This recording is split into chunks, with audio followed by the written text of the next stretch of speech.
This video is going to be using separation of variables to solve the wave equation with the following boundary conditions, as shown here. These boundary conditions are considered homogeneous because they are all equal to 0, except for this last one, which is non-homogeneous. To separate this equation, what we're going to do is look at the t terms and the x terms here.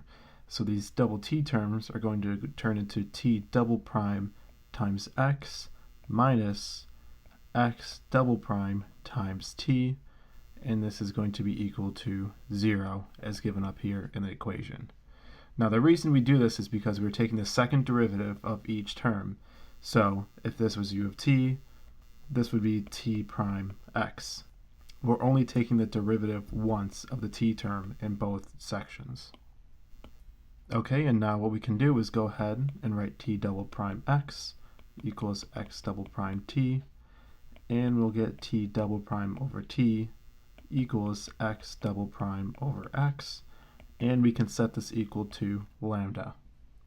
And this is our separation of variables, but we can actually go further with this and separate these into two separate equations and work with our boundary conditions. So if we rewrite this down here, we get t double prime over t equals lambda, and we also get x double prime over x equals lambda. Sorry, this should be an x up here. Now if we go ahead and put all of the terms on one side, we get t double prime plus lambda t equals 0, and we get x double prime plus lambda x equals 0. And these are the two equations that we can use to now solve this equation with the given boundary conditions.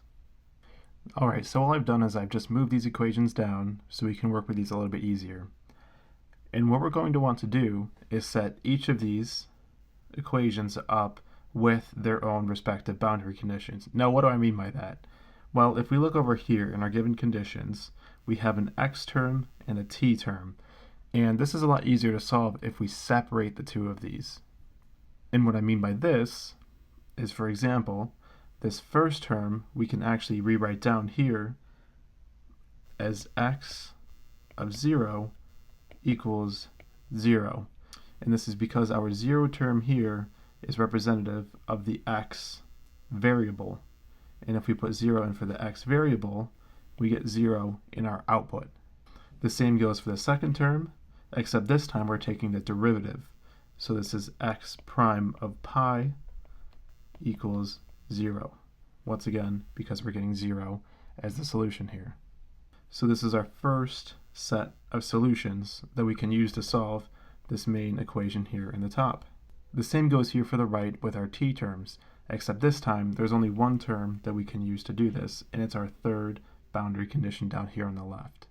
Now the reason we don't use the first two is because t shows up in our t section there, and that's not going to be any help to us, because t of t equals 0, that doesn't tell us much. We can't really use that as a boundary condition.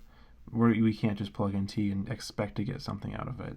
That's the same reason we couldn't use this third term here, down here in this problem. So now keep in mind we're taking the derivative of t and we're plugging in 0, and our output is 0. So we get t prime of 0 equals 0. And that is our second solution set up here on the right side. Alright, now that we have both of our equations set up and separated, we can begin finding the solution. To find the solution, we're going to focus on three cases. Case 1, where lambda equals 0. Case 2, where lambda is bigger than 0. And case 3, where lambda is less than 0. So let's start with case 1. Lambda is equal to 0.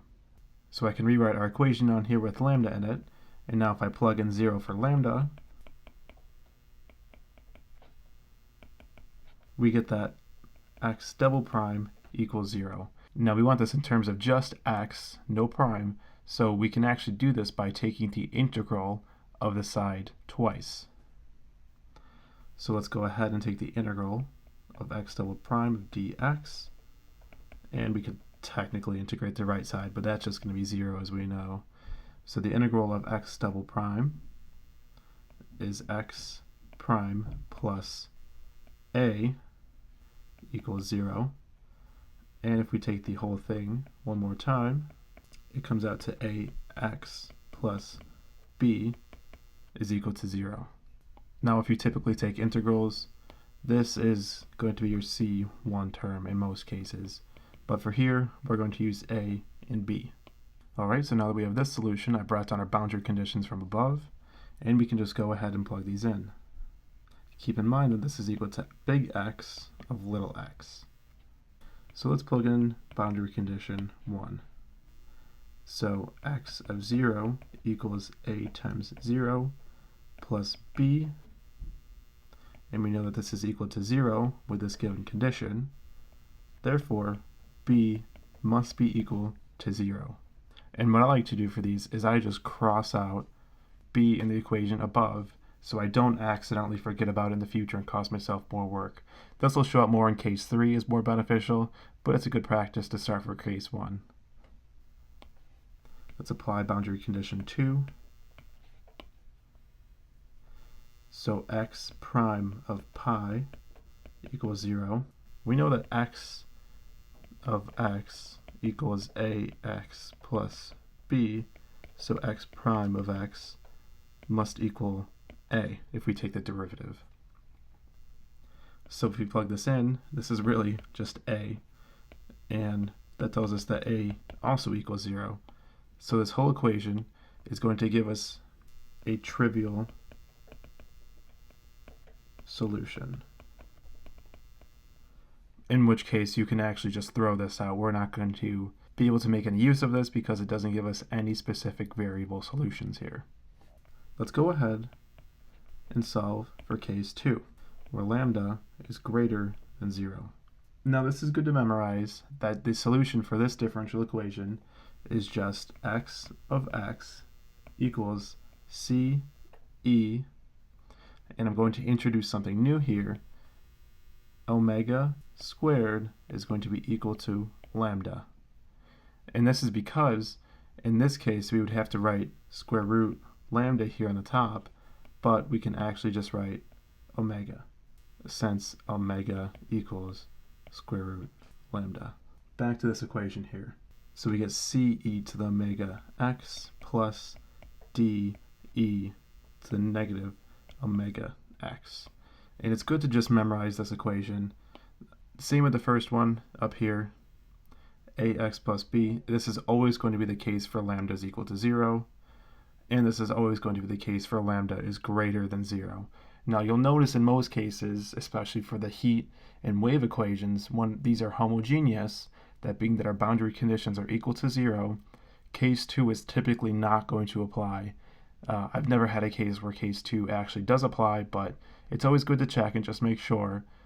In some cases, case 1 will not be trivial, and you'll be stuck with an extra exponent there. So now we have our equation, we can go ahead and apply our boundary conditions. And I rewrote our conditions over here on the side. And if we apply these, we get x of 0 equals 0. This is equal to c e to the omega times 0 plus d e to the negative omega times 0. And we know that anything to the power of 0 is always going to be equal to 1, so we can cross these right on out. And these are both 1, and that gives us the solution c plus d equals 0. And this doesn't actually tell us much, which means we have to apply the second boundary condition here. So this is BC1. Now let's apply BC2. So x prime of pi equals 0. And if we take the derivative of our equation above, we know that x prime equals omega c e to the omega x minus omega d e to the negative omega x. And this is just a simple derivative of this equation up here, down to x prime. Now let's plug in pi for our x here, and this gives us omega c e to the omega pi minus omega d e to the negative omega pi. Alright, so that leaves us with the equation here. Now, you'll see we have a c and d still in this equation, but from above, we know that c really equals negative d, so let's go ahead and substitute for d. So let's do 0 equals omega c e to the omega pi plus omega c e to the negative omega pi. And we can factor out an omega c from both equations. So 0 equals omega c to the e omega pi plus e to the negative omega pi. And we know that this here does not equal 0. And this is because omega is larger than 0 and pi is not equal to 0, which means that this will never be able to equal 0. Even if omega was equal to 0, this would still be 1 plus 1, which is not equal to 0. So in any case, we can cancel this entire term out. This now gives us 0 equals omega c, and like I said before, omega is not equal to 0, therefore c equals 0. And if you remember from above, we wrote c equals negative d, therefore d also equals 0, which means this is a trivial solution. And in most cases, like I said, case 2 will not apply for these homogeneous equations. So let's go ahead and apply case 3. And case 3 is where things get interesting. We get sines and cosines mixed in, and this will tell us a whole bunch of valuable information on our boundary value conditions. So this is case 3, where lambda is less than 0, but this gives us omega squared is greater than 0.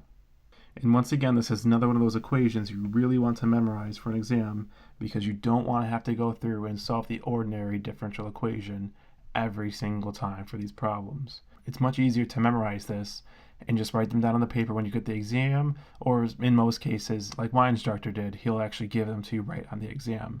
So we know that x of x is going to be equal to e cosine of omega x plus f sine of omega x.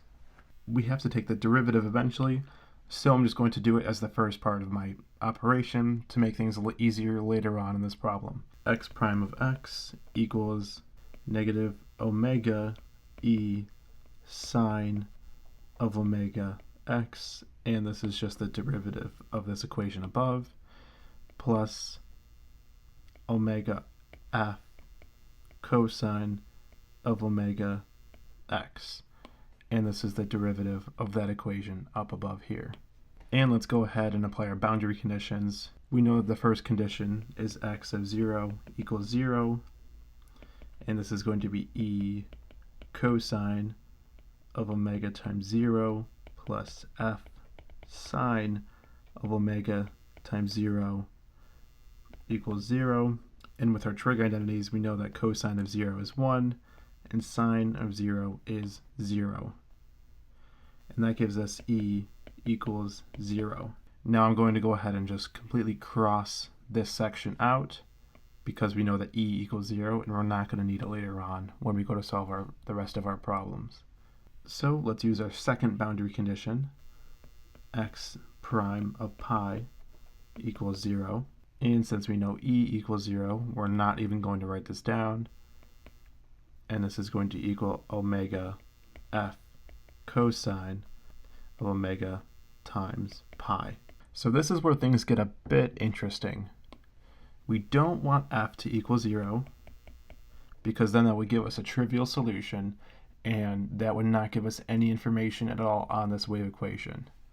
We know that omega is not equal to 0, because that's part of the case 3 terms. So let's cancel both of these out and just focus on this cosine here. I'm going to rewrite this down below. So let's think about when cosine is actually equal to 0. We know that cosine equals 0 at pi over 2, but our goal is to solve this using a series eventually later on. So for any term multiplied by a constant, n, cosine is still going to equal 0 for any single term later on in this series.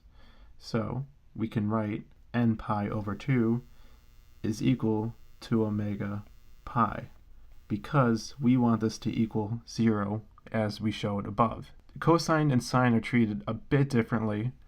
I'm going to write an example of sine here on the right side. So if this was sine of omega pi equals 0, which you will run into more often than not, cosine is a little bit more of an anomaly, but in this case we got it. Sine of omega pi equals 0. Sine equals 0 for any pi multiplied by n, any integer n. And this would be pi n equals omega pi. And notice that the pi's cancel out, so really omega equals n for that case in sine. But let's not get confused. We don't need that for this example because that's not our solution that we got. One more thing to think about here. This is only going to be true when n is odd. So you're going to have to write n equals 1, 3, 5, or you will lose points on this on a homework assignment, a quiz, or an exam. It's important to make sure this shows. And you'll see this on your Fourier series table as well, that n equals 1, 3, 5 for anything with cosine n. Over here on the left, we'll see that the pi's cancel out, so omega really equals n over 2 for n equals 1, 3, or 5. This was the most important part of this whole equation, was to solve for omega, because now we can use it to solve our x equation for case 3. Remember that e equals 0, so this first term is completely canceled out. This means that our big X term equals f sine of omega x, and remember that omega equals n over 2, as we said below, for n equals 1, 3, or 5. Therefore, our x term is f sine of nx over 2. That is the majority of the battle here, is solving for omega. That's the biggest, most important part. And this makes it a lot easier to solve our t equation up above. So all I did here was bring our t equation down, and I brought omega down as well, because we're going to use this to skip ahead a little bit in some steps to solve for our t equation. Now, we already proved that case 1 and case 2 are both trivial for this homogeneous example. So we can go ahead and skip right to case 3, where omega is less than 0, but omega squared is greater than 0. And this is because we are squaring lambda to get omega. Now remember the setup for this ordinary differential equation with our cosine and sine terms, and this is one of those equations that you want to memorize. There's 3 of them, one for case 1, one for case 2, and one for case 3. And in this case, I'm going to write it as the following. T of little t equals, I'm going to pull out a new variable here because we've already used a through e for the rest of them.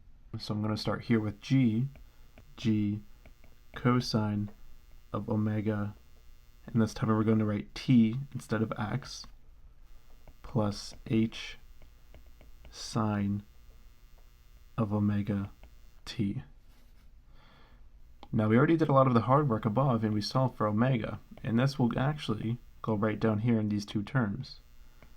So we write t, and this is the nth term of t in this case because n is going to be within here.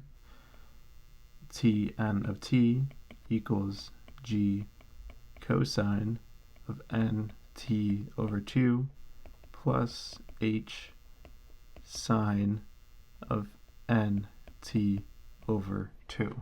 Okay, and our boundary condition calls for the derivative of t. So let's do t prime n of t, and this is going to be negative n over 2 g sine of nt over 2 plus n over 2 h cosine of nt over 2. And this boundary condition states that t prime of n of 0 equals 0 and this is equal to negative n over 2 g sine of n times 0 over 2 plus n over 2 h cosine of n times 0 over 2. All I did here was plug in 0 for t within our equations. And like I said before, sine of 0 is 0, cosine of 0 is 1, and this leaves us with n over 2 h equals 0, and we know that n over 2 cannot be equal to 0, therefore h is going to be 0. Which means up above in our general equation, we can cross off h, and that leaves us with t is just equal to g cosine of n t over 2. So now we have solutions for x of n and t of n, but what do we do with these? The cool thing about separation of variables is we assume that u of x and t is equal to x times t. And this states that u of x of t is equal to the summation, because we have n terms, right? We have n here and here, so we need a summation of n equals 1, 3, 5 to positive infinity times some constant. Now, what we can do is assume that f of n times g of n is really equal to some singular constant, and in this case I'm just going to use a sub n, but you can use anything you want, something that makes sense to you just to make it easy.